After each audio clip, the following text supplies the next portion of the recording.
Hello, I am the amazing atheist. I'm here to answer your questions, and even perhaps to question your answers.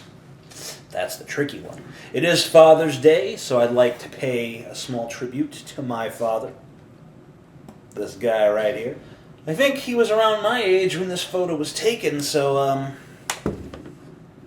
it's kind of strange looking back on it and remembering him as an older man. And I feel grateful that I knew my father and had a good relationship with him. I know there's a lot of people out there who don't know their fathers, or they know their fathers but wish they didn't.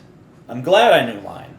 I'm glad that he took being a father seriously enough to impart some wisdom onto me. Whatever limited wisdom I have, I'm sure I got a lot of it from him. But of course, we're not here to suck our father's cocks. We're here to answer your stupid questions. So let's hear them. Hi TJ, my name's Kristen. I wanted to make this short so your job wasn't hard to do, because there's a lot of fucking video replies already. Number one, what is your star sign? My star sign? I don't have one, because star signs are bullshit. Number two, what is your view on astrology? James Randi did an experiment where he gave everyone in a classroom a horoscope and said, this is your horoscope, specially created for you by a top astrologer, and he asked them to rate it for your accuracy on a scale from 1 to 10. He said, okay, anyone feel, 1 being inaccurate, 5 being very accurate? And anyone give it a 1? And no one raised their hand. Anyone give it a 2? No one raised their hand. Anyone give it a 3? Couple people. Anyone give it a 4? Lots of people. Anyone give it a 5? Most people. Most people felt that it was very accurate.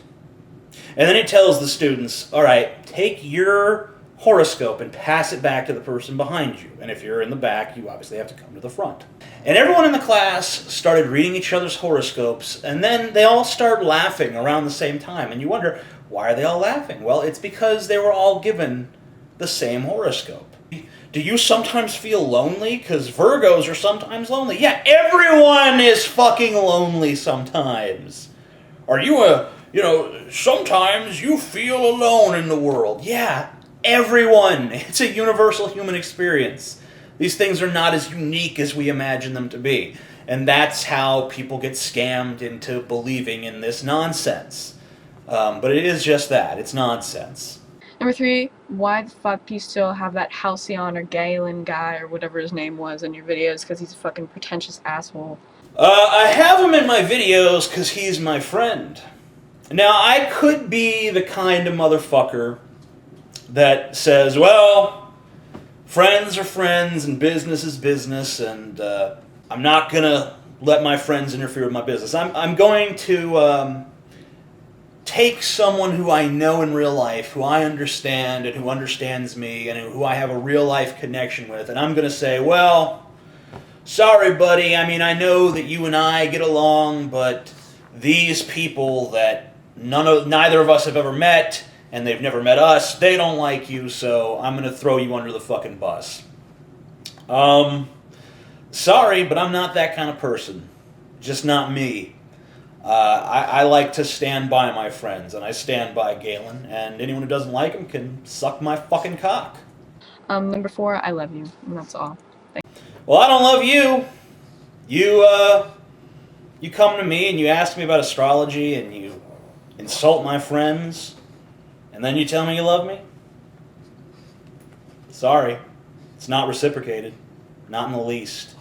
What do you think about the phrase, everything happens for a reason? I don't believe that. I believe the universe is governed by natural laws, which are not prescriptive laws. They're not, this is the law and you're going to follow it. They're descriptive laws. They're saying, this is something we've observed, and therefore we're going to write it down and call it a law until it's proven otherwise. The universe works in a certain way. We don't know why it works in a certain way, but it does. Through these rules, something has emerged. Something complicated. Something extraordinary. But it has emerged through natural processes, and we can observe the processes by which it came about.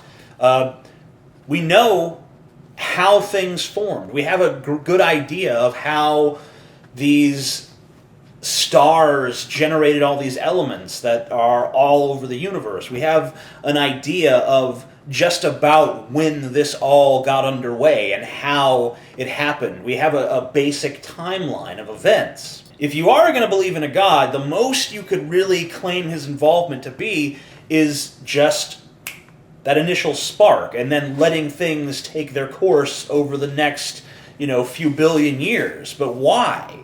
Why would that be how a God operated? If a God can create a universe however he wants, why would he do it so slowly? I mean, maybe on his time scale it doesn't feel slow, but if he's really all-powerful, it seems to me that he could generate any possibility instantaneously, rather than just setting up the conditions needed to get to whatever point he wants things to get to. So I don't believe everything happens for a reason. I think everything is totally fucking random. And really, isn't that better? Isn't that so much nicer than thinking that everything happens for a reason? Do you really want to believe... And this is an emotional appeal, and I'd never use this as an actual persuasive argument. I'm just using this to illustrate why it's a good thing that everything doesn't happen for a reason. Would you want to believe when a loved one dies that that's part of some callous, omnipresent tyrant's plan? Would you want to believe that? I wouldn't. I'd be furious. It's a lot easier to accept that it's just random. There's no one to blame. The universe is as powerless to control itself as we are to control the universe. I think that's more comforting, but it being comforting is not the reason you should believe it. You should believe it because of the mountains of scientific evidence that show how the universe came about gradually, through these natural laws. Hey, Amazing Atheist. So my question to you is, if cannibalism was legal, would you eat other humans? Why and why not? Okay, bye. What a cute little girl with such a deranged little question. It really depends. It depends on a lot of different factors. Now, I am fascinated with cannibalism. I've read several books. I've studied it anthropologically and religiously and, socially, sexually, whatever. I've looked at all the different elements. I've looked at cultures that have embraced it. I've looked at serial killers that have embraced it. I've looked at the emergence of cannibalism as a social barrier. And what I mean by that is a lot of times when cannibalism is reported, it's actually not happening. The Europeans who encountered like islander tribes, things like that, they tended to claim that these tribes were cannibalistic as a way of instituting a sort of the pseudo-speciation of saying, oh, they're different than us, they're horrible, they're scary, because they're cannibals, they eat humans, fear them. And a lot of these tribes were not really cannibal tribes. In fact, a lot of these tribes were saying that the Europeans were cannibals. Oh, these white men, you can't trust them, they're cannibals, they'll eat you. So it is this thing that seems to emerge about groups that we fear, groups that we think are different than us. And you even see that in our horror movie monsters. The vampire, why is he evil? Because he eats people. The zombie, why is he scary? Because he eats people. So that's something we kind of assign to things that we hate and that we fear. So the point is, I've done a lot of research, and I could say that it's really going to depend on a lot of different factors. You really have to flesh out, no pun intended, this society that you're talking about. Are we talking about a society where people who die naturally are eaten? Are we talking about a society where there's actually like factory farms with human beings? And how does the selection process work? And what is the general social attitude? Is it kind of like a fringe thing, or is it like everyone's down with this and it's all cool? I mean, there's a number of factors. I mean, the reality is that whether whatever we find repugnant or moral or immoral in this societal context might be very different if we were to live in a different society with a different set of rules and social mores. So it's a very difficult question to answer, but it's worth considering, and it's very interesting. Yes, I'll have the stuffed crust with, hold on one second. TJ, what toppings should I get on my pizza? Yeah, well, I heard you order stuffed crust, and I know that that's a menu item at Pizza Hut. So the first thing you want to do is hang that phone up and call a real pizza place, somewhere that doesn't make fucking garbage pizza. Actually, preferably, you don't even call a delivery place. You actually fucking go out to a real pizzeria where they actually make pizza of quality and eat that. But if you're gonna get delivery, you get like Papa John's, or find like a local pizza place that delivers or something, whatever the highest quality is. I know that if there's a Pizza Hut, there's probably at least a Domino's, and goddamn, even Domino's is better than fucking Pizza Hut. I mean, have some class, but Meat Lovers is good. You look like you're a strong, healthy young lad. So Meat Lovers for you. You eat some meat. Kill some fucking animals. Make that Onision guy piss his pants with rage. That'll be fun. TJ, for you, what was the worst grade in school?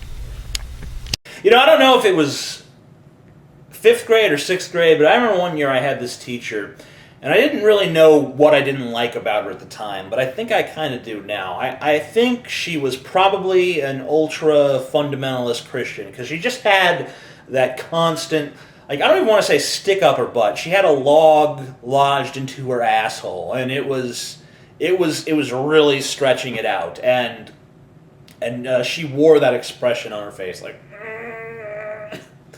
and everything pissed her off, every little thing. But it didn't piss her off. She didn't really display rage. She had that sort of Dolores Umbridge, like, smiley hatred of you. Like, she'd smile in your face, but if you looked into her eyes, you saw the devil staring back at you, and you could see that intense desire to hurt you in some way.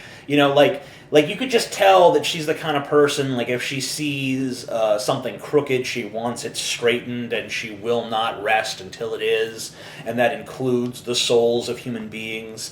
Some creativity, huh? Let me just rip that on out. So that was a terrible grade, because I had a terrible teacher, and of course, so much of your experience at school is contingent upon the kind of teachers you're given. And that was a particularly terrible teacher. I don't remember her name. I remember her appearance. She had dark hair. She had a fake smile. She had empty, soulless, dead eyes. Yeah.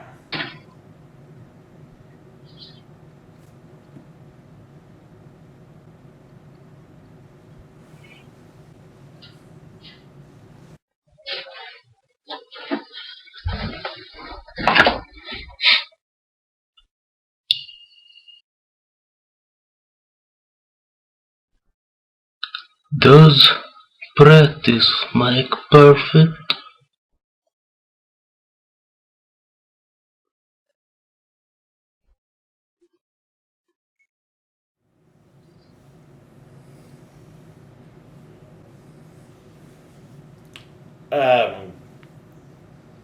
What? What was the question again? Does blackness make perfect? Sure. Why not? Of course it does. Yeah, TJ, supposed to make a video to you to ask you a question, yeah? Don't really see the point, to be honest with you, considering you seem to think that you know all the fucking answers. However, if I think I know all the answers, then it makes perfect sense why you should ask me a question, because I'm sure to have an answer. Maybe you won't agree with it, but I'm sure to have it, because as you just said, I think I have all the answers. What wouldn't make sense is if I didn't think I had any answers. Then it wouldn't make sense to ask me questions. So, yeah, your objection makes no sense. was interested in one thing. How effective do you think you've been making all these vlogs regarding atheism on YouTube for the last 5 years with unstinting dedication? Ta-ta! Well, it looks like we got ourselves an asshole. Cute dog, though. Looks really friendly. I'd like to give your dog a biscuit, but you seem like a jerk. Maybe it's just your charming, I don't know, Irish? I hope so, kind of accent. I don't know. Maybe it's just the disposition of your people. Not sure. Don't want to start a culture war. But no, how effective have I been? I don't know. I don't really care. I make videos and people watch them and they react how they react. And what is this idea that I've been making, like, non-stop atheism for 5 years? No, I've made tons of videos about lots of different things. Sometimes I'm just dressing up as a skeleton and answering stupid fucking questions. Other times, I'm playing with bricks, and other times I'm talking about politics. I mean, religion, maybe in the early phases of my channel, that was a big section of what I was doing. But today, it's really not that represented in my videos. So TJ, I was watching one of your older videos, actually your first video, and you said in the video that you were a libertarian, and in a more recent video you said that libertarians are quote fucking idiots. So I was wondering what led you to change political ideology. Okay, that's my question, and thank you. The reason I abandoned libertarianism is because I lost faith in its tenets, and or maybe it's just that I realized that I was only believing its tenets on faith to begin with. Now, Doug Stanhope does a great routine about rights, the rights, and he says the origin of rights are nature. Nature gives you rights. And the only laws that nature imposes on you are natural laws, like if you sit on a tack, your ass will bleed. That was his example, not mine. I don't buy that anymore, though. Here's why. Society, social structure, government, they have given us a far greater range of possibilities for our own behavior and far greater control of our own destiny than we ever had just from nature alone. Nature gave us a lifespan of 20 or 30 years, constantly searching for food, struggle and strife, and really without end. It's really a brutal fucking world. You look at animals and, sure, they're free, I guess, to an extent, but they're just little bundles of stress and angst and hunger. An indoor cat lives to be 20, an outdoor cat lives to be 1. And we used to be outdoor cats. And maybe sometimes we will yearn for the outdoors, and maybe we'll say, oh, well, it's better to spend that 1 year truly free.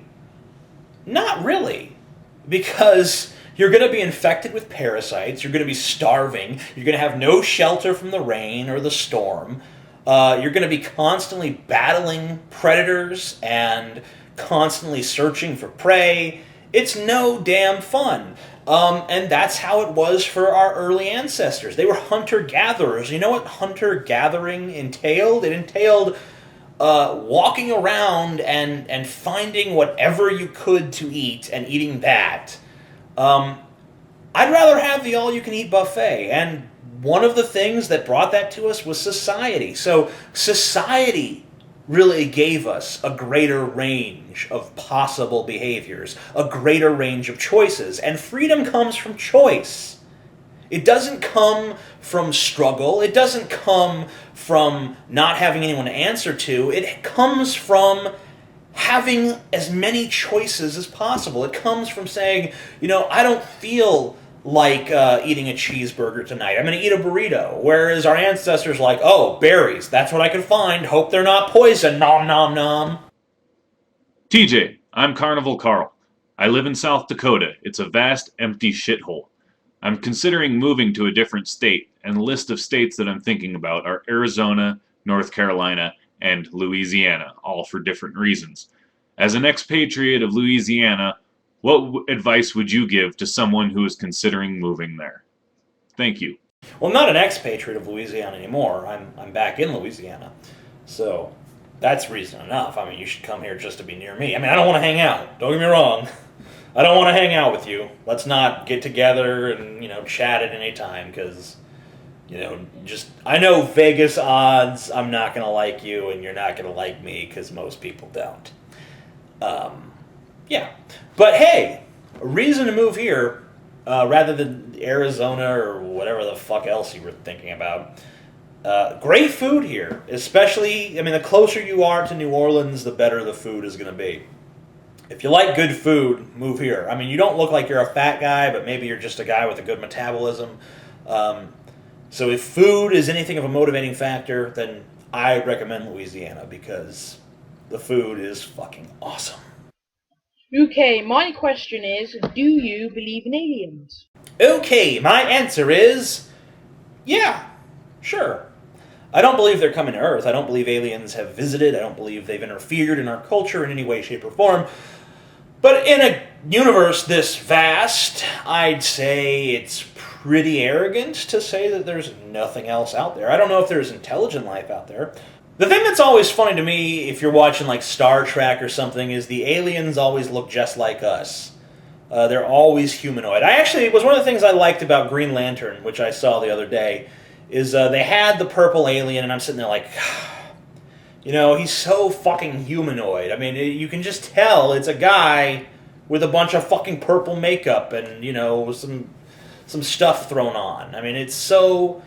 Why would an alien evolve exactly like us? But then the movie kind of fixed it by having a scientist marvel at the fact that, yeah, it's really strange they look just like us. It's really odd that they're humanoid. It could mean that evolution just always works in this similar fashion. So that was pretty cool. I was glad to see that. I was glad to see that the movie actually acknowledged how improbable that is and made some sort of comment on it. It made me forgive them instantly. And I understand that, it's a lot easier to do that, because human beings are able to recognize the emotions of other human beings. We're obviously not going to be able to read the facial expressions of some weird alien that bears no resemblance to us whatsoever, so we have to make them humanoid in order to understand them from a storytelling perspective and to actually, have any sort of semblance of understanding about their emotions and so on and so forth. So for dramatic structure reasons, I see why Hollywood does that. But I think it's also just an anthropocentrism where it's like, oh, isn't the human form so awesome and neat? Isn't that just the best? I'd like to see an intelligent being that has a form that's nothing like anything that we have. That would be fascinating to me. I'm tired of always seeing intelligent alien races in sci-fi portrayed as, they're human with some fucking ridges on their forehead. Hey, what's up, TJ? I'm the Master Creature, and my question for you is, what's your favorite thing about Marilyn Manson? Is it his lyrics, his style, his stage persona, or the controversy he elicits in the media for supposedly being detrimental to young people? Whatever the reason is, I'd be interested in hearing it. And it'd mean a lot to me if you answered. Thanks, TJ. I'm the Master Creature, and stick to your guns, my friend. When I got into Manson, it was around the time of Mechanical Animals, and the only other albums out at the time were Antichrist Superstar and Portrait of an American Family. And of course there was like the little EP, the Smells Like Children, with the like Sweet Dreams and stuff on it. So that was all that was out really at the time. So Antichrist Superstar was a very big part of the Manson collection. It was probably his most popular album. It probably still is to this day. I don't know. But the thing about that album is, there was a lot of references to like Nietzsche and the idea of the Antichrist not as a person but as a cultural phenomena. And it was a time when he would get on stage, at the MTV Music Awards and rally against Christianity in 1996. This is before you had, Richard Dawkins writing The God Delusion and doing interviews on Fox News. This is like, we're sick of the fascism of Christianity. 1996, 1997, Manson live on national television saying this stuff. I mean, that was an incredibly ballsy thing, and the Christian right rallying against him. And it's really a whole package deal for me with Manson, because I love his lyrics, I love the wordplay, I love the fact that he comes up with inventive ways of conveying his emotions to people. I love the fact that he will comment on issues, that he's not afraid to be cerebral in a culture that doesn't really encourage entertainers to be cerebral. I like the fact that he had such a tremendous social impact at the height of his popularity. I like the fact that he used his popularity to say things that were very controversial, and he didn't soften his message in order to sell more albums. I like the fact that he didn't pander to his audience. I like the fact that he put out a book that listed Friedrich Nietzsche and the Marquis de Sade and Anton Szandor LaVey and other controversial figures as inspiration. I like that he didn't just use Satan as shtick. He didn't just say, I'm evil, and, haha, I'm going to, take that to the bank. I mean, he really put out what society would have perceived as his defects and said, I think that the parts of me that you think are ugly are actually beautiful, and here's the beauty that I see in them, and if you don't understand it, then you can, fuck off and die. Hey guys, sorry I haven't made a video in a while. I've had a lot of shit to do. Yeah, you look busy. But anyways, this video is going to be asking a question to the amazing atheist. And so, if you were to choose one GOP candidate, who would it be? And why? That is my question. Use it if you want. I'm the Spartan Scorpion. I'm out. As much as I've shit on the guy, I guess I would go for Ron Paul before any other conservative, because at least I think he's being honest. I mean, I think his policies would cripple America and set it back probably at least 50 years. I think returning to the gold standard is misguided and just imbecilic to the highest degree. I think his understanding of modern economics on a global scale is laughable. I think that he has the IQ of a small child.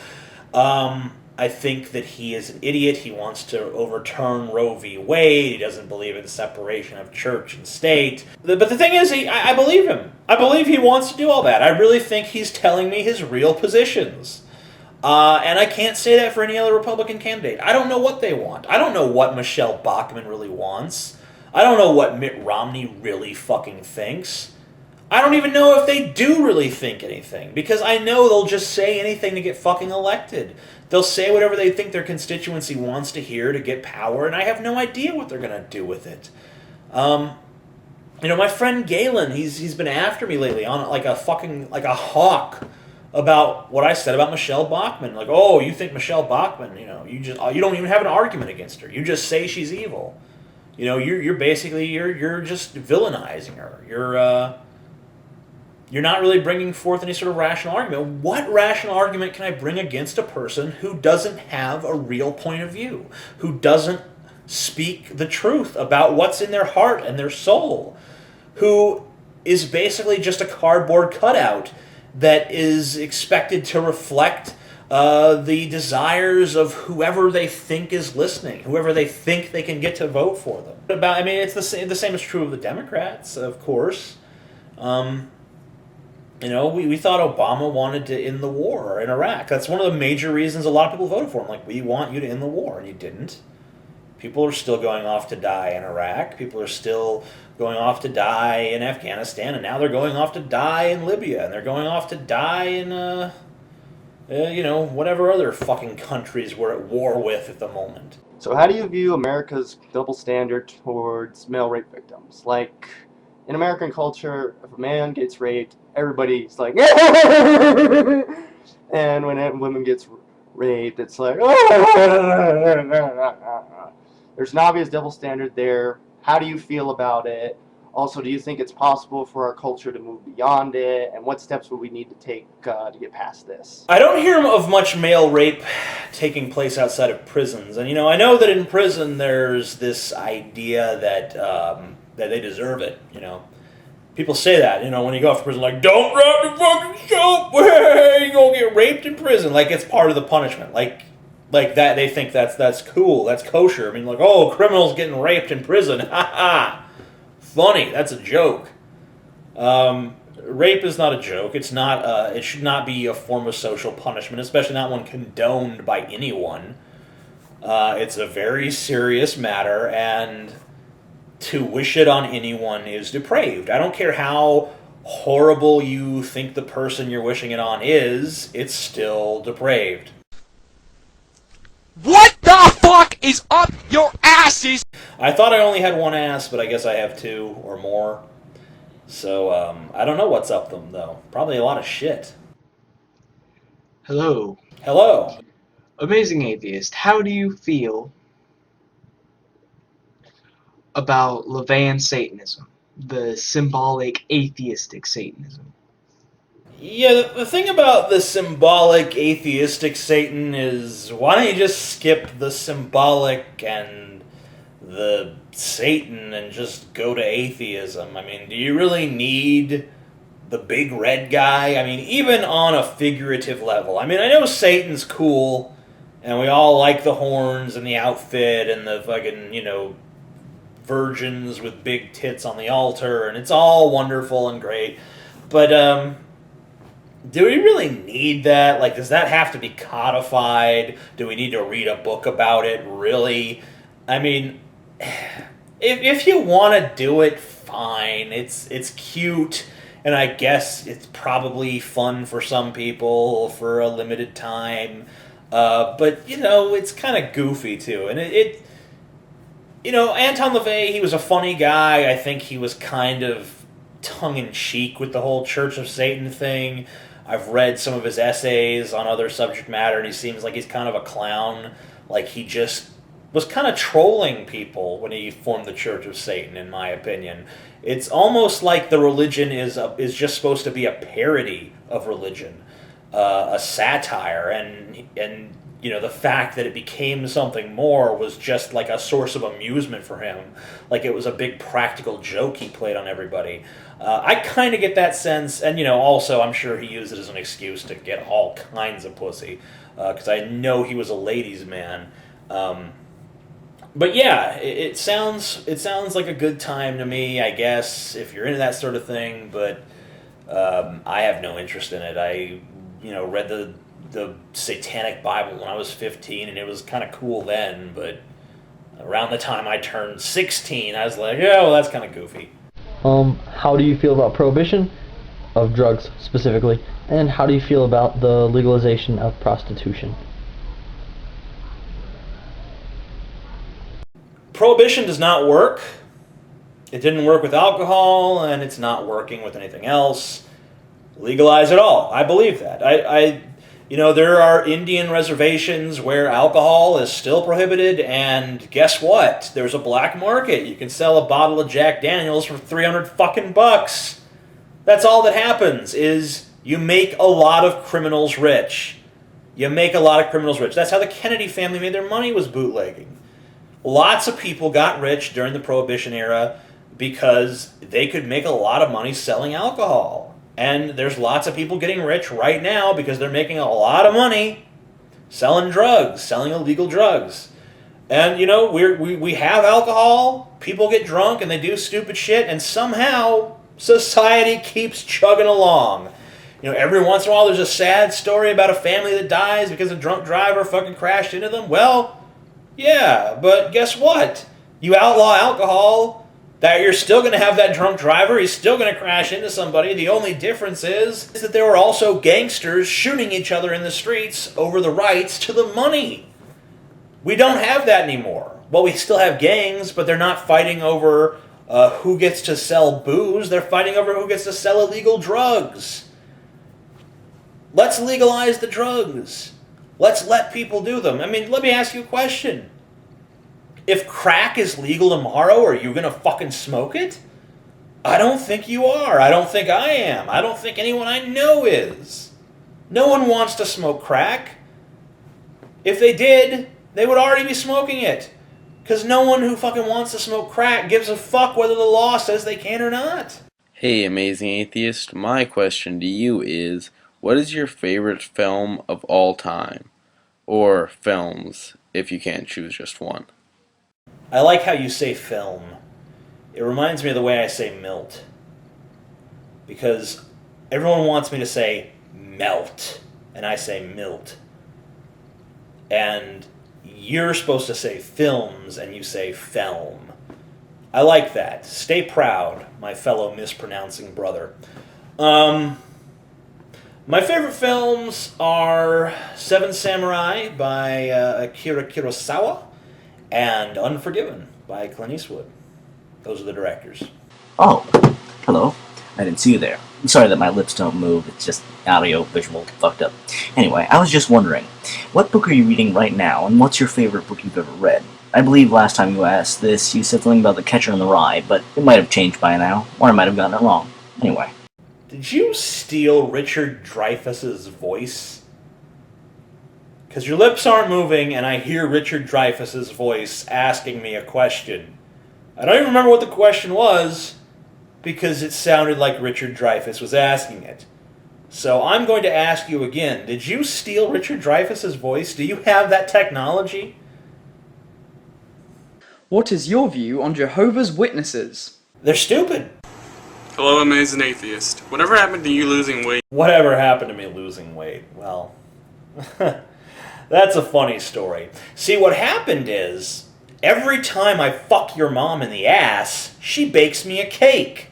So you can see why it would be so difficult. Amazing Atheist. My question is, what if everything was globalized and like everything was just one big country? How would you react to that? That's kind of the way things are going, if you think about it. Hunter-gatherers, maybe tribes of 10, 20, 30 people running around from cave to cave looking for shelter, gathering up twigs and berries and occasionally getting some meat. And then someone discovers agriculture. And all of a sudden, we're not little tribes of 30 people anymore. Maybe we're little villages of, 40, 50, 60, 70, 80, 90, 100, who knows. Agriculture gets a little bit more advanced, and we got cities, and we got walls, and, we got hundreds upon hundreds of people, maybe even thousands of people in one place, selling things to one another. And the cities start forming alliances with one another until eventually we have these loosely affiliated nations under kings, and the next thing we know, the nations are more formalized, and the borders are drawn out on maps. You have countries like the United States that are made up of different states, which could each kind of be considered their own pseudo-country, and then you have these giant trade federations that all work together to connect the global economy. It doesn't seem like we're moving towards more and more division. It seems like we're moving towards more and more consolidation. I know a lot of people that freak out, oh, fuck, one world government, new world order, controlled by the Illuminati. I don't really worry about that. I see it as being a very slow process. I don't think that it's ever going to affect me personally. Hello, TJ. I was wondering what was the most significant thing that happened in your life that made you deny a religion or God? Because I know for me, I grew, and I still am, in a Christian home, and it just doesn't work. It makes no goddamn sense. So I was wondering what happened to you to make you an atheist. I don't like that question in general, what happened to me to make me an atheist. I get it a lot. What happened? Like, it's kind of like there must have been some event, some dark moment when, oh, I'm an atheist, It's really kind of a beautiful spiritual moment. And I know that's ironic, but the way it happened for me, and this wasn't the moment I became an atheist, it was just kind of the moment I realized I was an atheist. I was there was this little puzzle book. It was supposed to tell you something about your intelligence if you could recognize certain patterns. Like there'd be a square and it would be divided into quadrants, and one would be black and have a white circle, and one would be white and have a black circle, and so on and so forth. And you're supposed to figure out what comes next in the sequence. And we all took the test, everyone in my family. My mom took it, my stepdad took it, I took it, my brother Scotty was too young to take it. We all took it. I scored better than either of them. And my stepdad, refusing to believe that I had bested him, said that I must have cheated. And I said, I swear to God, I did not cheat. And he said, you don't even believe in God. And he was just saying it in anger. But at the moment, I realized, yeah, I didn't even know that was an option. I didn't even know that I was allowed intellectually to not believe in God. And the second he said I didn't believe in God, I knew it was true. I was like, yeah, you're right, I don't. There is no God. I've never believed it. So that was the moment it crystallized in my mind. If we are so technologically advanced, why do they not have a cure for a common cold? Something that's been around for thousands and thousands of years. Something that happens yearly to almost everyone in the world. And they have pretty much made no advances. Why is that?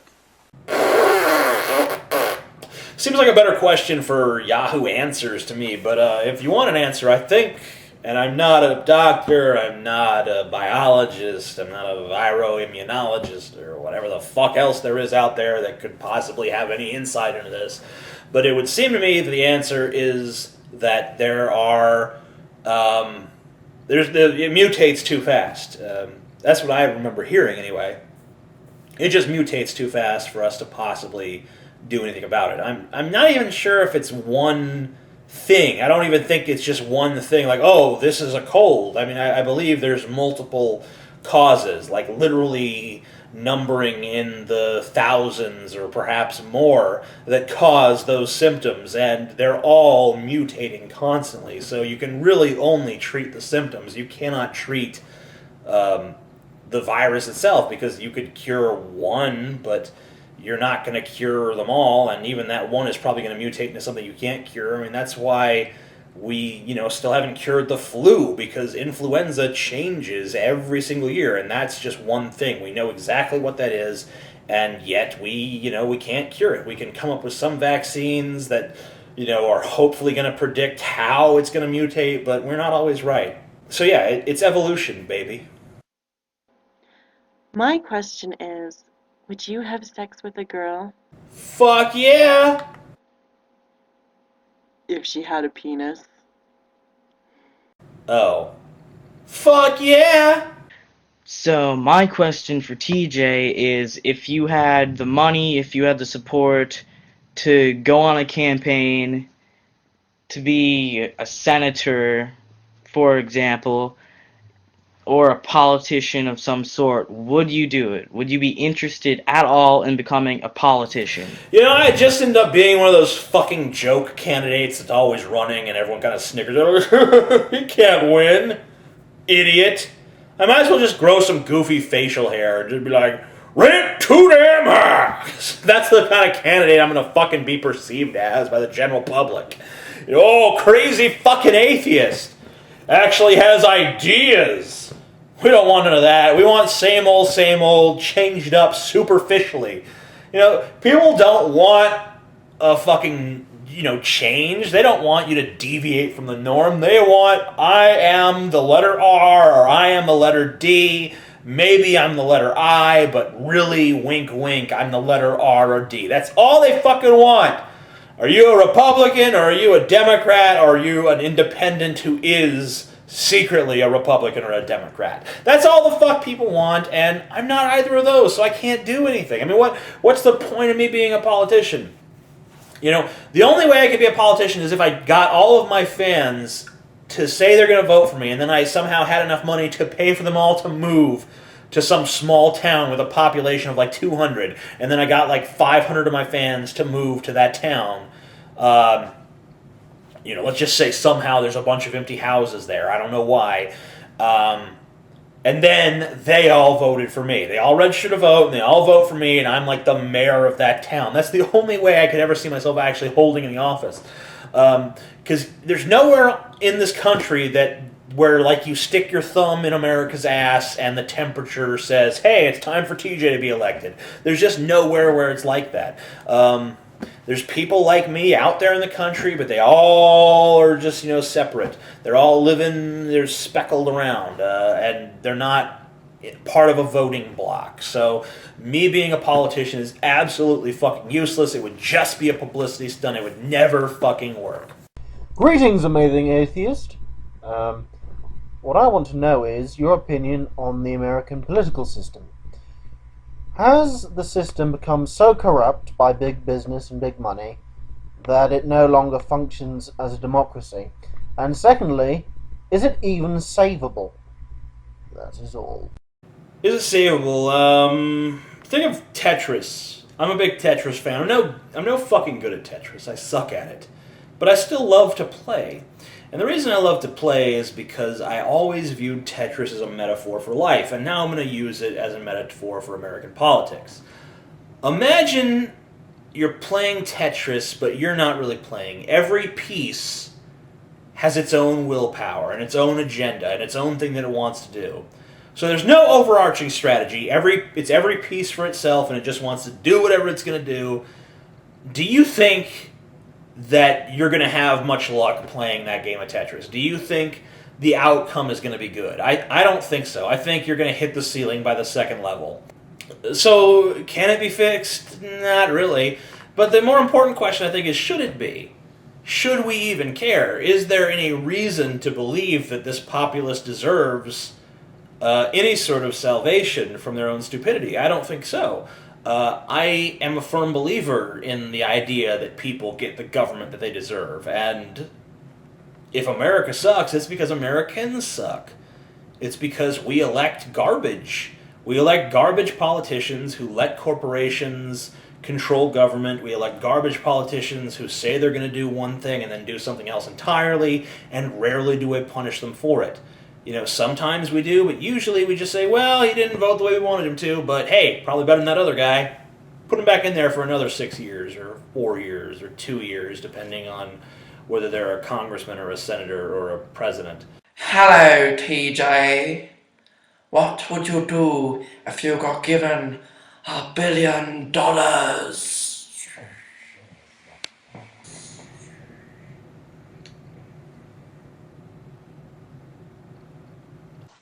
TJ, my question is, how hopeful are you of the upcoming generation of kids in providing a good future for the rest of us?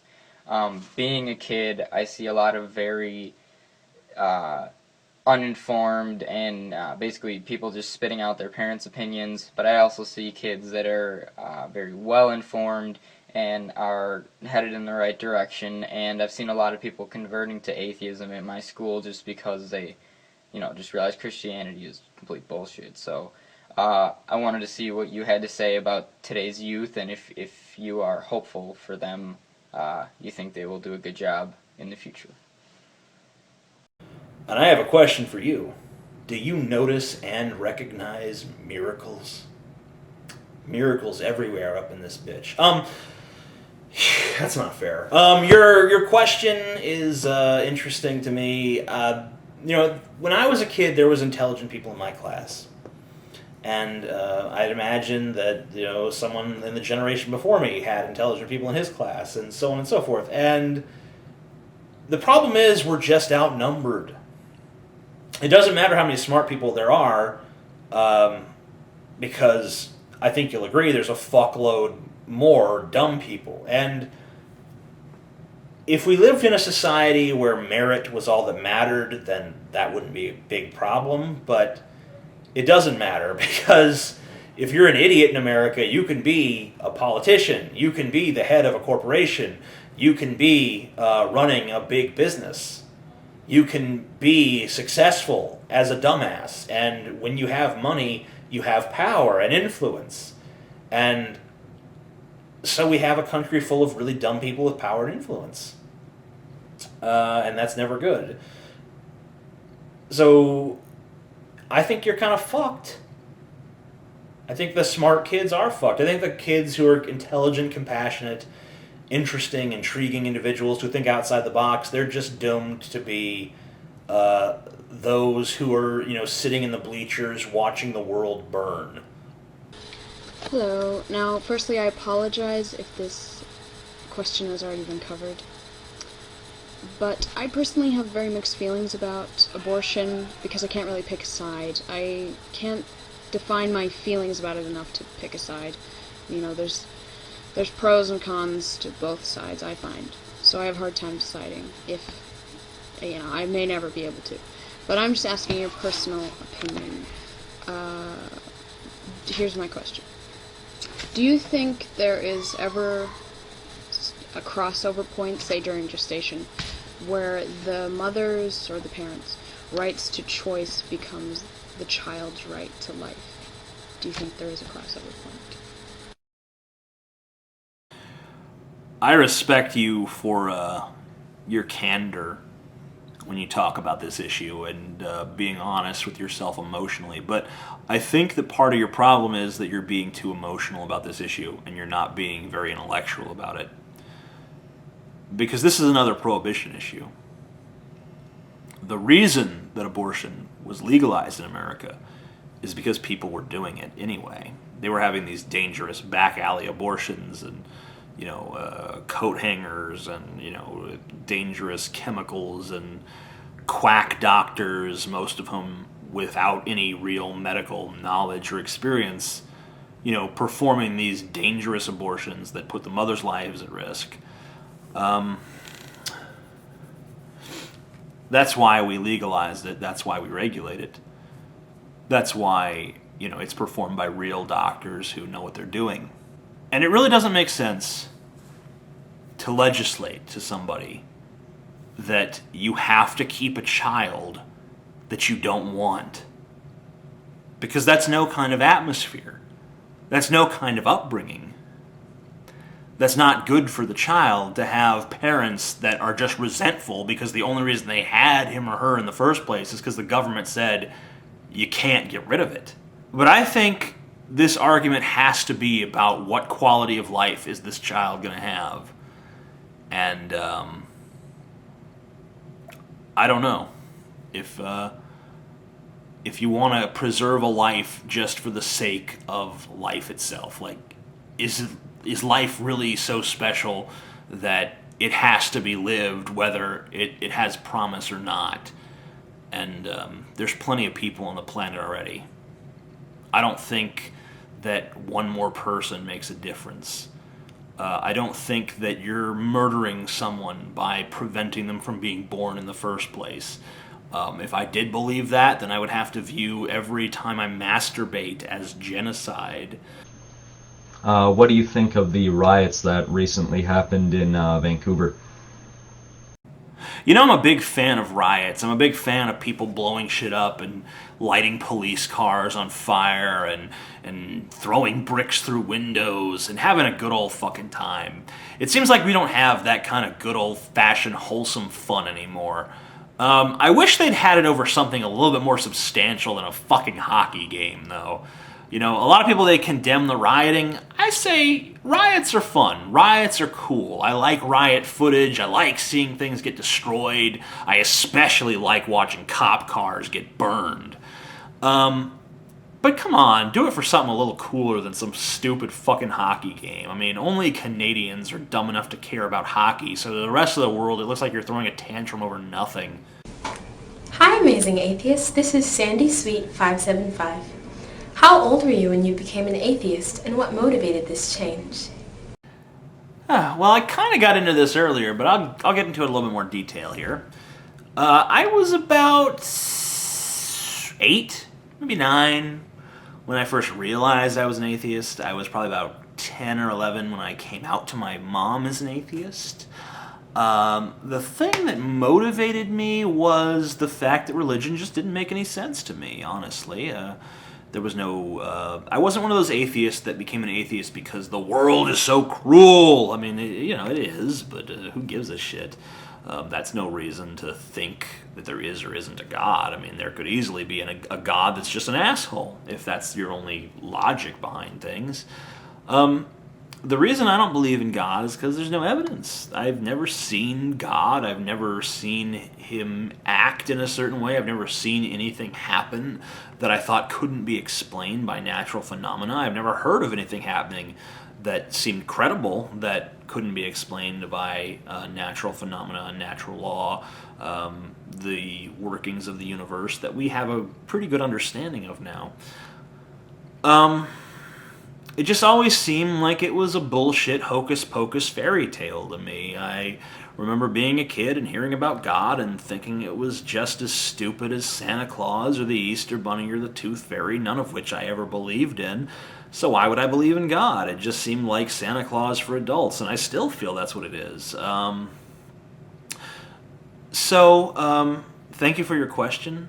Thank you all for your question. And if you're watching before 4 o'clock on Sunday, I have to remind you that we're doing a blog TV show from 4 o'clock until whenever. We're talking about art and culture, and I'll put the link to that below. I hope you can catch that show, and I hope you enjoy it. I'm the Amazing Atheist. Peace the fuck out.